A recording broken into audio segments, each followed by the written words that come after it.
I've been reading this subreddit for a while now, and this is my first post. This happened to me about 2 years ago now, but I think about it a lot. Even to this day, I get so scared when I think about it, and what might have happened if my dad wasn't there. Of course, obligatory comment about how I'm on mobile, and I'm sorry if there's anything like formatting issues.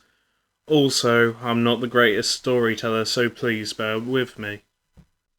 During this time, I was going to grad school in Texas and visiting my family in Kansas City.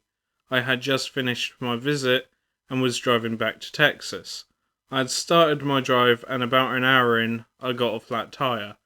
I called my dad and he told me to call roadside assistance, and he'd be there with an AAA card as soon as he could. He got there, roadside assistance put my spare on, and we went off to the nearest Walmart to get all my tyres replaced. The nearest Walmart was 20 miles away. As we were in a pretty rural part of Kansas, I was following my dad, driving about 55 miles per hour since I was on a spare. There weren't a lot of cars on the highway, basically just me and my dad. My dad was a little bit ahead of me, so I don't think it was apparent I was following him. Somewhere along the drive, I noticed a dark-coloured SUV behind me. He was flashing his lights at me, swerving onto the shoulder then back into his lane, accelerating so he was really close to my car and then fall back for a bit. From the time I noticed him, he did this for about 4 or 5 miles, which is a really long time when you're in the moment. I was about to call my dad because I felt this was incredibly strange. Like I said, this was a pretty rural area and there were no cars around. If this guy was upset that I was driving slowly, he could have just gotten into the left lane and passed me. But he continued to flash his lights, tailgate me and swerve into the shoulder.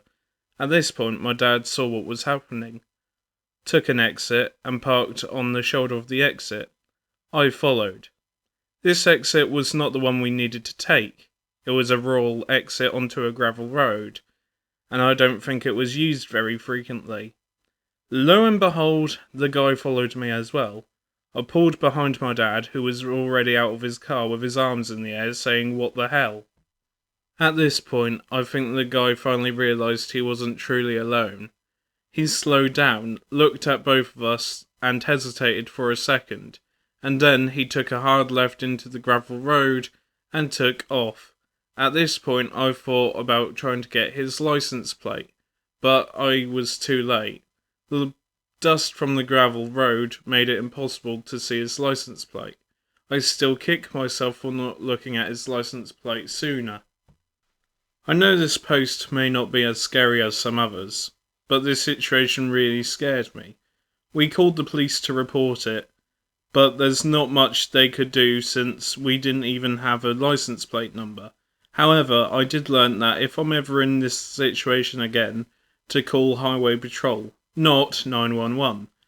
When you're on the highway, you just travel through so many jurisdictions that it's better just to call Highway Patrol directly.